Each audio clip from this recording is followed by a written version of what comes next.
Ta-da! I woke up this morning and I didn't actually know that I would end up in Portofino. We were driving to Tuscany for a wedding and I got hungry, so I looked at a place to stop for lunch. My first pick was going to be V Mare, but then I saw that Portofino was on the way. Never been to Portofino, so here I am. Gonna stop here for a few hours, give you guys my first impressions, and basically answer the question of, is the hype really worth it or not?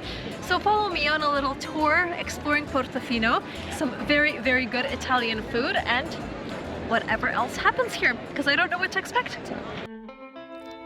Nestled along the stunning Italian Riviera, Portofino is a captivating coastal gem that effortlessly blends history with beauty.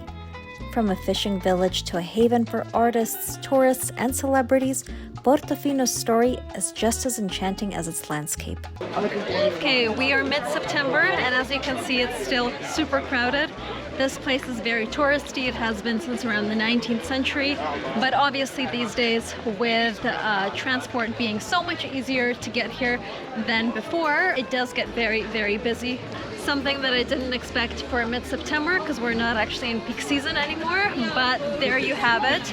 I would recommend walking on the less crowded streets if you're trying to get around Portofino, because I tried both. I tried walking on the busier streets, and then I tried walking on the narrower, the secondary streets, and that was a much nicer experience. A lot of restaurant options here. You won't go hungry here, that's for sure. And with Italian food being so good, you know, wherever you have it, I think that this is a perfect place to stuff your face with a really, really gorgeous view, because all of them face out onto the Porto. And not only restaurants, you've also got wine bars where you sit on the couples, and then they'll bring you wines and cheeses as you face out to this. Isn't that stunning? Look. If I were to come back, it would either be by boat, or it would actually be even later on in the month of September or around the month of May, when it's still relatively calm. At least I think it is. Okay, so I walked for about 4 minutes from the main square and I've reached the end of Portofino. So yeah, it's tiny. But good things often come in small packages, so while we explore the 2.5 kilometers that make up Portofino, why not hit the subscribe button? Portofino is one of those places that stretches vertically more than horizontally. So as you can see, up there we've got the hills with a few hotels. You'll even drive through on your way to get here. Driving through to get here, by the way, is an experience on its own. It's really beautiful.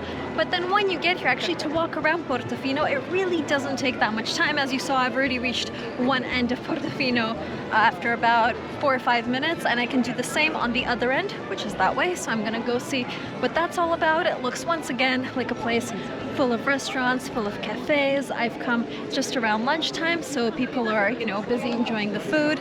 You've got little stalls like this, but it's not messy in a way. Like, no one's gonna harass you, no one's gonna sell things to you, and I think that's the nice thing about it. It still managed to be charming and elegant in a way, whereas a lot of similar places have kind of lost that over the years. If you're a yacht person, this is definitely a spot for you. Lots of big boys here, as well as a lot of small boats. I would probably come here with a small boat. It just fits into the charm of Portofino better than one of these mega yachts, which is just nice to look at, I think. And whatever is up there, that gets me really curious as well. So I'm gonna look up on Google right now and I'll tell you shortly. Castello Brown is a historic fortress offering breathtaking views of the village. They've got their own yacht club decorated with a bunch of sculptures, artworks, animal themed, so I'm liking that, but they are a little bit weird.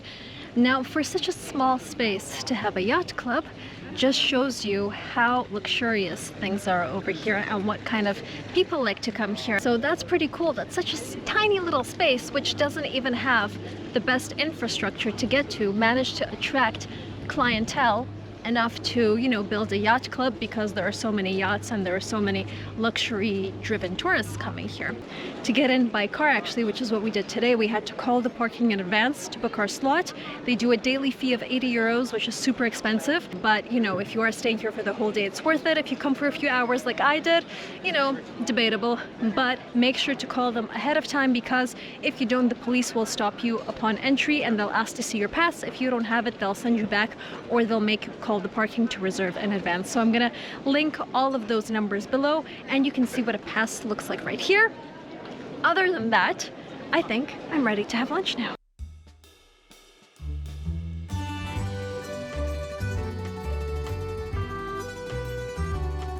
I'm walking down a less crowded street now. This has been really nice coming here at this time of year. Obviously there is less people than there would have been in July, August, and even though it's still a little bit crowded, the temperatures have gone down a little bit. So definitely I've picked the right time for my impromptu trip. Now, is it worth the hype? I'm gonna say yes, but only for a short period of time. So I spent half a day here. I would have happily spent another day, let's say, just to give me enough time to visit the Cinque Terre, which is a really famous Italian area also with a lot of colorful buildings and, you know, a really charming waterfront area, which is about half an hour by ferry, or to hike along the mountains that surround Portofino and to get that nice bird's eye view.